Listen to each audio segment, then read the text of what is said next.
একটি খুব ঠান্ডা শীতের রাত।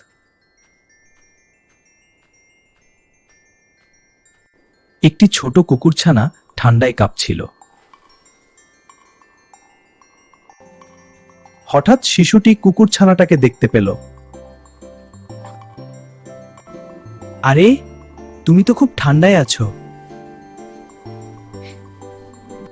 সে নিজের জ্যাকেট দিয়ে কুকুরছানাটাকে জড়িয়ে দিল। তারপর সে তাকে বাড়িতে নিয়ে গেল। কম্বলের মধ্যে রেখে তাকে উষ্ণতা দিল।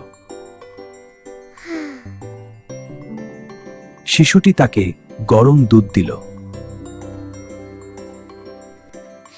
কুকুরছানাটা আবার খুশি হয়ে উঠল।